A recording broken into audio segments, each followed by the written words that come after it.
Et si, cette nuit, le ciel avait changé à jamais, sans que personne ne s'en aperçoive? En silence, sans éclat ni détonation, plusieurs satellites américains ont disparu, effacés d'un coup de pinceau invisible. Pas d'alarme, pas de communiqué. Juste un vide soudain dans les transmissions, là où l'Amérique surveillait encore le monde la veille. Quelques heures après, Moscou rompt le silence. La Russie revendique la toute première utilisation de son S-500 Prométhée, un bouclier spatial révolutionnaire capable de neutraliser des cibles à des altitudes jadis inaccessibles. Ce n'est pas un missile tonitruant, mais une frappe feutrée. La manœuvre passe presque inaperçue, mais son onde de choc traverse déjà toutes les capitales. Tandis que l'Occident hésite, alerte la presse, convoque des réunions d'urgence, la Russie avance.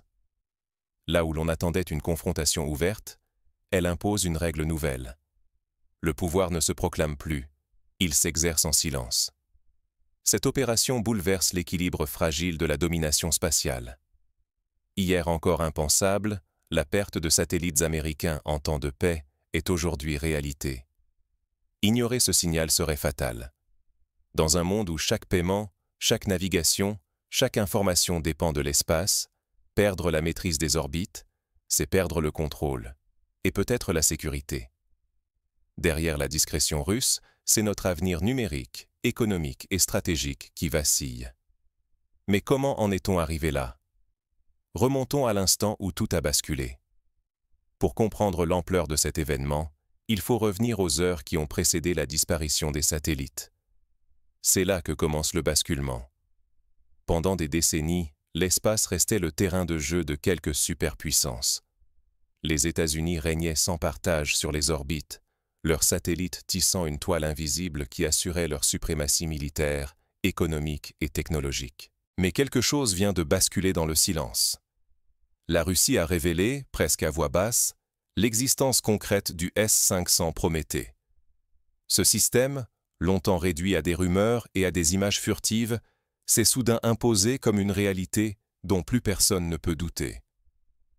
Pourquoi cette annonce bouleverse-t-elle l'équilibre mondial? Parce que les satellites sont devenus l'épine dorsale de notre civilisation. Sans eux, plus de navigation GPS, plus de communication globale, plus de réseau bancaire, ni de gestion de crise efficace. Ils sont les artères cachées de la puissance et de la vie moderne. La Russie n'a pas cherché l'escalade médiatique. Pas de démonstration grandiloquente, juste une confirmation sobre. Désormais, elle peut neutraliser les satellites adverses. Cette discrétion tranche avec la mise en scène occidentale et introduit une nouvelle philosophie du pouvoir, silencieuse, mais redoutable. Ignorer cette évolution serait une faute stratégique majeure. Car perdre l'accès à l'orbite, c'est perdre contrôle, richesse et capacité d'action sur Terre. Mais au-delà de la prouesse technologique, que signifie réellement ce geste calculé de la Russie? Le S-500 Prométhée n'est pas qu'une arme, c'est un message adressé au monde entier. Son apparition marque peut-être le début d'une nouvelle course à la domination spatiale. La surveillance de la planète n'est plus le privilège d'une seule puissance. En moins de 24 heures, l'équilibre s'est effondré. La Russie, grâce au S-500 Prométhée, a brisé le monopole américain dans l'espace. L'ombre de cette arme plane, invisible mais lourde de conséquences. À Washington, la stupeur vire à la panique. Les couloirs du Pentagone et de la Maison-Blanche bruissent d'alertes et de réunions, chacun cherchant un coupable ou une faille. Mais au fond, c'est la peur de l'inconnu qui domine. Pour la première fois depuis plus de 30 ans, les États-Unis ne contrôlent plus ce qui se déroule là-haut. Moscou, elle, affiche une froide assurance. Les responsables russes insistent. Il ne s'agissait pas d'une attaque, mais d'un avertissement. Pas de revendication grandiloquente, juste une démonstration clinique, la preuve qu'ils peuvent rendre aveugles leurs adversaires sans bruit ni trace. La frappe a frappé d'autant plus fort qu'elle n'a laissé aucun débris. Aucun éclat, aucun nuage de pièces flottantes, seulement un silence radio total. Impossible de désigner un coupable, impossible de riposter sans preuve. La diplomatie comme la force semblent désarmées. Du jour au lendemain, les systèmes américains sont nus. Surveillance, communication, navigation, tout vacille. L'Ouest réalise que la perte de l'espace, c'est la perte de confiance, de sécurité, d'accès à l'information et même d'autonomie pour chaque citoyen. Le monde entier retient son souffle. Si plus aucun secret n'est à l'abri, que reste-t-il de la souveraineté? Dans le chaos, chaque camp cherche à reprendre la main. Mais une nouvelle question émerge. Jusqu'où ira la Russie maintenant que la boîte de Pandore est ouverte? Ce n'est plus une simple rivalité. Un nouvel équilibre global doit naître. L'onde de choc, partie des hautes orbites, se propage jusqu'au dernier recoin de la planète. À Berlin, Paris, Bruxelles, les lumières restent allumées toute la nuit. Les gouvernements européens, pris de court, découvrent leur vulnérabilité. La disparition soudaine de satellites américains menace bien plus que l'allié lointain. Sécurité, navigation, économie, tout vacille. Les médias parlent d'un coup d'arrêt brutal. L'opinion s'inquiète. Si même la puissance américaine tombe dans l'espace, qui sera épargné? Ce silence orbital glace le sang. Aucun traité, ni le vieux traité de l'espace, ni les protocoles de Genève, ne protègent vraiment l'orbite. Le droit international n'est plus qu'une feuille de papier face à l'acier de Prométhée. La Russie vient de prouver que la souveraineté spatiale se conquiert par la technologie, non par les signatures. À l'Est, Pékin et New Delhi suivent la scène avec une attention mêlée de respect. Pour la Chine et l'Inde, ce geste russe dépasse la rivalité Est-Ouest. Il marque un rééquilibrage stratégique, la preuve qu'aucune orbite ne doit être monopolisée. Les chancelleries asiatiques saluent discrètement cette audace, y voyant l'aube d'une nouvelle négociation. Un concept inédit émerge, le prométhéisme. Plus de force grossière, mais une puissance discrète, invisible, bouleversant la philosophie de la domination spatiale.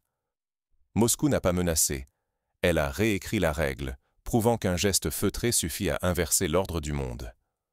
D'un coup, les ambitions occidentales de contrôle total de l'orbite s'effondrent. L'espoir d'une surveillance permanente, d'un accès ininterrompu à la donnée, se dissout. Les capitales occidentales comprennent soudain que dans ce nouveau jeu, chaque nation peut devenir aveugle à tout moment. Mais la menace va plus loin. La confiance entre États vacille. Les accords du siècle dernier semblent obsolètes. Grandit le risque de chaos diplomatique, de perte de contrôle. Si la loi du plus fort s'impose dans l'espace, qu'adviendra-t-il de la coopération mondiale? Au-delà du politique et du militaire, ce choc est existentiel. Il force chaque nation, chaque citoyen, à mesurer la fragilité de notre monde ultra connecté. Dans ce climat de doute, tout le monde attend le prochain mouvement. Mais une question s'impose déjà. Qui osera redéfinir les règles avant qu'il ne soit trop tard? Quand le silence devient l'arme la plus redoutable. Cette fois, Moscou n'a pas menacé, n'a pas crié. Elle a agi, calmement, sans bruit. Loin des regards, la Russie a inversé la logique de la dissuasion.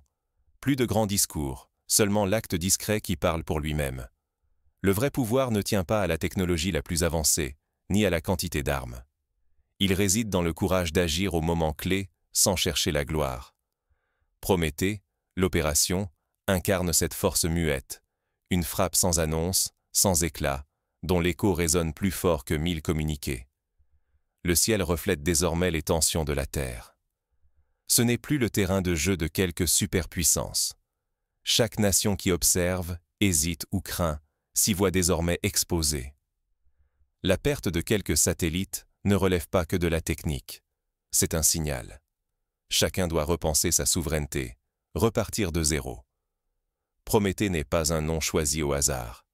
Il annonce une ère où la puissance ne vise plus à humilier, mais à instaurer l'équilibre. La vraie supériorité passe par la capacité d'imposer le respect sans bruit, à l'opposé des logiques occidentales de provocation. Pourtant, le danger majeur n'est pas tant l'arme elle-même, mais l'illusion de sécurité. S'accrocher aux vieilles certitudes, c'est s'exposer à l'inattendu, à l'impuissance face à un adversaire invisible. Ceux qui refusent de s'adapter s'effacent d'eux-mêmes. Que devons-nous retenir, collectivement et individuellement? La question n'est plus seulement militaire. Elle touche chaque citoyen, chaque secteur vital. Voici pourquoi ce basculement dans l'espace redéfinit nos vies, ici, sur Terre. Et maintenant, êtes-vous prêt à vivre dans un monde où l'espace n'appartient plus à personne, où chaque certitude peut s'effondrer sans bruit. Le ciel n'est plus cette forteresse inviolable, ni un refuge garanti. En une seule frappe, la Russie a brisé l'équilibre tacite qui régnait dans les orbites élevées.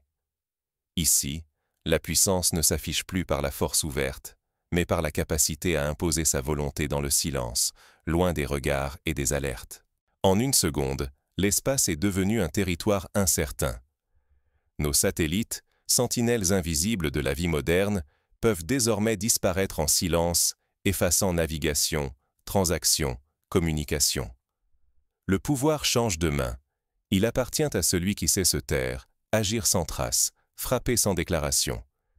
La Russie vient de révéler combien nos dépendances spatiales sont vulnérables. Oublier la leçon de Prométhée, c'est risquer de se réveiller trop tard, quand la prochaine révolution invisible aura déjà eu lieu. Rejouer les erreurs d'hier, c'est condamner notre avenir à l'imprévu, à la perte de contrôle. Ce choc n'est pas seulement un duel entre superpuissances, mais un renversement profond de nos croyances. L'espace n'est plus un terrain neutre, ni un privilège réservé. Il devient le reflet de notre rapport à la puissance, à la précaution et au secret. Face à cette nouvelle réalité, devons-nous continuer à croire à l'infaillibilité d'un modèle fondé sur la transparence absolue et la surveillance permanente? Ou repenser notre vulnérabilité, notre place dans l'univers? Désormais, la menace n'est plus un missile visible, mais le silence orbital, capable de redessiner le monde sans jamais tirer un coup. La question est brûlante. Apprendrons-nous de Prométhée ou fermerons-nous les yeux jusqu'à ce que la prochaine frontière s'efface dans le silence? Car tout commence à peine. L'invisible révolution de l'espace ne fait que s'ouvrir.